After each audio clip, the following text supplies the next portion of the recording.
घबरा के, और इन्हें यह भी पता है कि बीजेपी के कार्यालयों पे भी अटैक होगा, तो अटैक से सुरक्षा के लिए इन्हें वो जवान लड़के चाहिए और उनको रोजगार देने का जो धोखा दे रहे हैं। ये चुनाव केवल खेल है और वो खेल खेला जाता है या तो ईवीएम में गड़बड़ी करके या पैसों से वोटों को खरीद के, और उससे भी बड़ा एक जो ड्रामा आप देख रहे हैं अभी महाराष्ट्र में हो रहा है, कभी वो इसमें हुआ, कर्नाटका में हुआ, कभी वो एमपी में हुआ, कभी वो हरियाणा में हुआ, तो कहाँ कहाँ अब ये दिन पे दिन कितना नंगा नाच है सत्ता का कि यहाँ से गए हैं वो गुजरात, गुजरात से गए हैं असम, और हफ्ता भर हो गया वो अपने वो चूहों की तरह छिपते फिर रहे हैं, जनता का सामना नहीं कर रहे।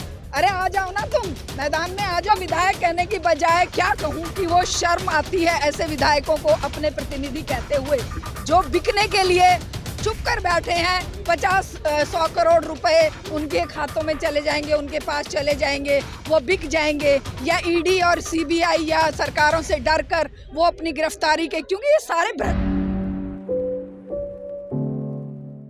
भाजपा इतनी बुरी है तो फिर हर जगह जीत कैसे रही है?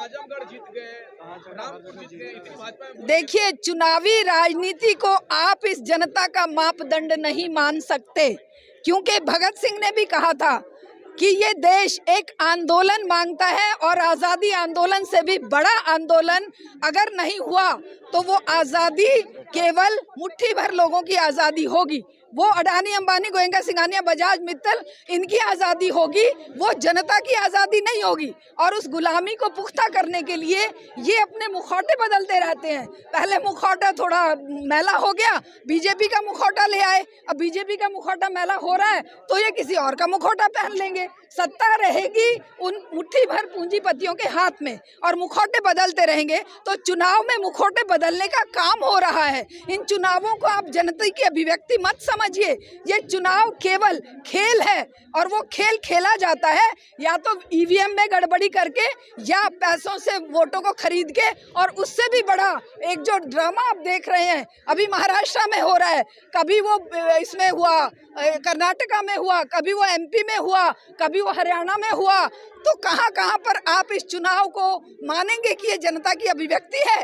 ये जनता की खरीद फरोख्त है। तो आप ये कहना चाहती हैं जिस भी राज्य में भाजपा जीती है पैसे के दम पे जीती है? देखिए, मैं कहती हूँ चाहे कोई भी जीते, ये चुनाव जनता की अभिव्यक्ति उस मायने में नहीं है जिस मायने में आज ये जनता यहाँ पर खड़ी होकर तीस्ता शीतल वार्ड के साथ में खड़ी होकर यहाँ पर आवाज बुलंद कर रही है। वो चुनाव एक खेल हो गए हैं, और चाहे बीजेपी जीते चाहे उसमें कोई और जीते, उसे हम सही जनता की अभिव्यक्ति तब तक नहीं मानेंगे जब तक वो जीतने वाले जनता के मुद्दों को लेकर सड़क पर नहीं आते। सुप्रीम कोर्ट से मैम राहत मिल गई, बागी विधायकों को 14 दिन की मोहलत मिल गई है, अयोग्यता करार दे रही है। मैं तो उनको विधायक कहने की बजाय क्या कहूँ कि वो शर्म आती है ऐसे विधायकों को अपने प्रतिनिधि कहते हुए, जो बिकने के लिए चुप कर बैठे हैं। 50-100 करोड़ रुपए उनके खातों में चले जाएंगे, उनके पास चले जाएंगे, वो बिक जाएंगे, या ईडी और सीबीआई या सरकारों से डर कर वो अपनी गिरफ्तारी के, क्योंकि ये सारे भ्रष्ट लोग हैं। ये जो जीत कर चुनाव में आते हैं, किसी भी पार्टी का निशान लेकर आए, किसी भी पार्टी का तमगा लेकर आए, होते तो ये सारे के सारे उसी बैकग्राउंड से हैं जो बैकग्राउंड इन्हें सत्ता में जाने की एक तरह से गारंटी देता है, और उस बैकग्राउंड से जुड़े हुए लोगों को खरीदना बेचना बहुत आसान है। हम जैसे लोगों को, आप जैसे लोगों को इस भीड़ को खरीदना बहुत मुश्किल है, क्योंकि ये सच्चाई के साथ खड़ी होती है। तो चुनावों को हम मापदंड नहीं मानते, हम जनसंघर्ष के जरिए इस लुटेरी सरकारों को नेस्तनाबूद करेंगे। संजय राउत को नोटिस भी आ गया ईडी का, आएगा वो। देखिए, ये विरोधी दल क्यों नहीं आज सड़क पर खड़े? हम लोग यहाँ पर खड़े हैं, क्या विरोधी दल को, आम आदमी को या इसको कांग्रेस को या किसी और को यहाँ आने से किसी ने रोका है? क्यों नहीं वो लोग आ रहे? क्योंकि उन्हें पता है जैसे ही आवाज उठाएंगे वो उनके खिलाफ फाइल खोल देंगे। इन सभी नेताओं की फाइलें खुली पड़ी हैं, उन फाइलों के डर के मारे ये अपने पापों को छुपाने के लिए मुंह बंद कर लेते हैं। तो कौन से नेता को इन्होंने जेल में डाल दिया विपक्ष के, बताइए? इतने सालों में डाला है तो निरपराध लोगों को जेलों में डाला है। ये कहते थे हम वडेरा को जेल में डाल देंगे, हम सोनिया को जेल में डाल देंगे, हम राहुल गांधी को जेल में डाल देंगे। 2013-14 में ड्रामा किया, कोई गया जेल में? एक भी नहीं गया। जाते हैं 2 दिन में बाहर आ जाते हैं। संजीव भट्ट जैसे लोग उनकी आधी जिंदगी अब जेल में ही कटेगी। तो ये एक दिखावा है, ढोंग है, और हम सबको ये जान लेना चाहिए कि बिना जन आंदोलन के और आंदोलन जीवी बनकर ही इस समाज को, इस देश को बचाया जा सकता है। वरना आंदोलन के अलावा अगर कोई कहे चुनावों के जरिए सत्ता परिवर्तन होगा, नेवर, कभी नहीं होगा। अगर उन फाइलों में कुछ ऐसा है जो देश की जनता से लूटा गया है तो वो फाइलें क्यों ना खुले? हाँ, 4-4.5 लाख करोड़ का अभी अडानी का एनपीए में डाल दिया, बेचारा भिखारी है। वो लूट नहीं है, वो लूट नहीं है, लुटेरे ये सारे हैं। लेकिन इतने बड़े बड़े लुटेरों के आगे अगर ये नेता छुटभइये क्रिमिनल बैकग्राउंड के हैं या कुछ लूट के बैठे हैं तो इनको ये भय सता रहा है।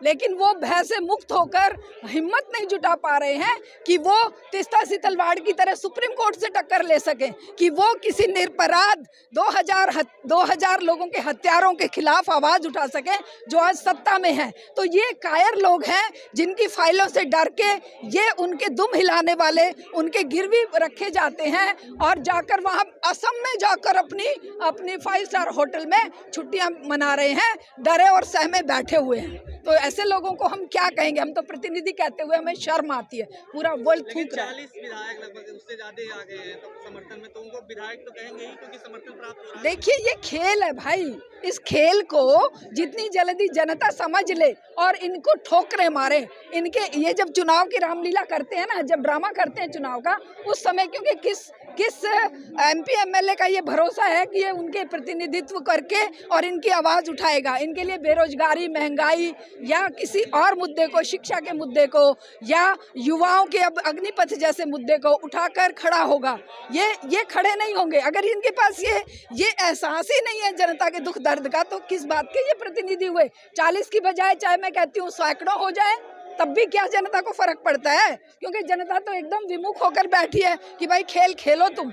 जनता जिस दिन जाग गई, सोया हुआ शेर है जनता, और इसे जगाने की जिम्मेदारी आपकी और हमारी बनती है जो सच को जानते हैं। तीस्ता सीतलवाड़ जैसे लोग जो जनता को जगाने का संघर्ष लड़ रहे थे, जो हम जैसे लोग सड़कों पर होते हैं, उन लोगों की जिम्मेदारी बनती है कि इस चुनाव के मोह से अब ये दिन पे दिन कितना नंगा नाच है सत्ता का कि यहाँ से गए हैं वो गुजरात, गुजरात से गए हैं असम, और हफ्ता भर हो गया वो चूहों की तरह छिपते फिर रहे हैं, जनता का सामना नहीं कर रहे। अरे आ जाओ ना, तुम मैदान में आ जाओ। देखिए, मांगे तो बेइंतहा हैं, लेकिन अभी जो लेटेस्टली इन्होंने जो किया है वो पूरे विश्व में लोकतंत्र को शर्मसार करने वाला एक मुद्दा है। और जिन 4-5 लोगों को जिन्होंने अन्याय अत्याचार के खिलाफ आवाज़ उठाई, जिन्होंने गुजरात दंगों में इंसानियत को जिंदा रखने के लिए अपनी आवाज़ बुलंद करी, जो न्यायालय तक गए, उन लोगों को ही इन्होंने अपराधी बनाकर गिरफ्तार किया है, जेलों में डाला है। संजीव भट्ट तो बेचारे कितने दिनों से जेल में सड़ रहे हैं। तो इसके खिलाफ हम लोग अगर आवाज़ नहीं उठाएंगे तो हम मुर्दा लाश हैं और हमारे जीने का कोई मतलब नहीं बनता है। और हम तो हर जिंदा इंसान से ये अपील करेंगे कि देश के युवा नौजवानों को, देश की महिलाओं को, देश के हर इंसान को जो एक इंसानियत का जज्बा रखता है सड़क पर आना चाहिए, वरना अगला नंबर उन्हीं का है। उसी न्यायालय ने क्लीन चिट दे दी है। ये न्यायालय नहीं रहे हैं, अब ये एक तरह से जैसे आर्मी के तीनों चीफ, आर्मी, एयरफोर्स, नेवी के तीनों चीफ प्रवक्ता बन गए हैं सरकार के, उसी तरह से हमारा सुप्रीम कोर्ट भी प्रवक्ता बन गया है हमारी सरकार का, बीजेपी का। तो इसे हम न्यायालय कहते हैं। अभी हमें शर्म आएगी, आने वाले समय में हम इसे सुप्रीम कोर्ट नहीं कहेंगे। आज सुप्रीम कोर्ट कहलाने लायक ये बचेगा ही नहीं, क्योंकि जो भी न्याय और अन्याय के बारे में फैसला ही ना कर सके, जो अन्याय और अत्याचार के साथ खड़ा हो, जो निरपराध लोगों को सजा देकर जेलों में ठूंस दे, जो अन्याय के खिलाफ आवाज उठाने वाले लोगों को ही अपराधी बना दे, उसे आप कैसे कोर्ट कह सकते हैं, न्यायालय कह सकते हैं, और वो भी देश की सर्वोच्च अदालत कह सकते हैं? ये बहुत ही शर्मनाक बात है। ऐसी मानसिकता क्यों बन गई है कि तीनों सेना प्रमुखों ने अगर भाजपा का साथ दे दिया, उनकी पॉलिसी का साथ दे दिया, तो वो आपको दुश्मन दिखने लगे? देखिए, और अगर अगेंस्ट में बोलते तो वही भगवान हो जाते। ये दुश्मन हमें नहीं लग रहे हैं, ये हमारे देश के दुश्मन बन रहे हैं हमारे देश की जनता की नज़र में।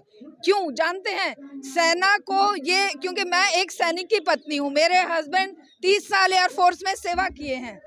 उस दौरान हमें बार बार कहने को मिलता था, क्योंकि मैं एक सोशल एक्टिविस्ट और एक अलग तरह की चिंतन वाली महिला थी, तो मेरे हस्बैंड कहते थे कि हम आर्मी, एयरफोर्स और नेवी वालों को कभी भी किसी भी पार्टी के फेवर में या अगेंस्ट नहीं बोलना चाहिए। वो एक सैनिक होते हुए तब वो ऐसी बात कह सकते थे, और ये सर्वोच्च सैनिक हैं, सर्वोच्च कमांडर हैं, तब ये ऐसी बात कह रहे हैं कि अग्निपथ जो है बहुत अच्छी योजना है और सरकार ने ये बहुत ही उत्तम काम किया है। तो इसे मेरे हिसाब से हमें नहीं लगता कि ये हमारे दुश्मन है, बल्कि ये पूरे हमारी देश की आने वाली सुरक्षा के दुश्मन बनते जा रहे हैं। देश के युवाओं को रोजगार चाहिए, रोजगार ही तो दे रही है सरकार, उसमें क्यों दिक्कत हो रही है आपको? बिल्कुल रोजगार दे रहे हैं, पकौड़े तलने का दे रहे हैं। नई शिक्षा नीति में उन्हें कपड़े धोने का, धोबी बनाने का, उन्हें मोची बनाने का, उन्हें ये वो बार्बर बनाने का, उन्हें कुम्हार बनाने का, उन्हें पंचर लगाने वाले बनाने का छठी से व्यवस्था कर रहे हैं ना।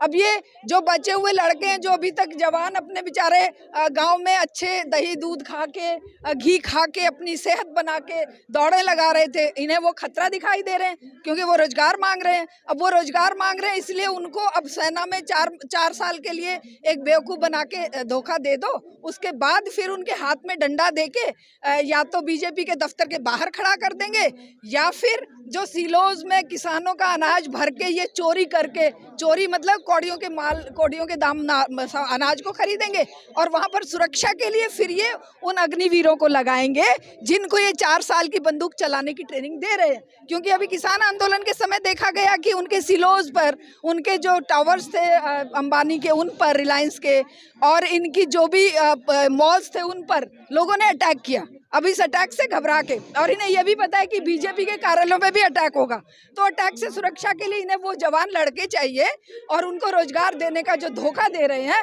वो धोखा जो है वो समझ में लोगों को आ गया है, और ये किसी भी तरीके से युवा इस बात को अच्छी तरह समझ लिया है और वो इनके झांसे में नहीं आने वाला है। खबरों में बने रहने के लिए फोरम 4 को सब्सक्राइब करें और नोटिफिकेशन पाने के लिए बेल आइकन दबाएं।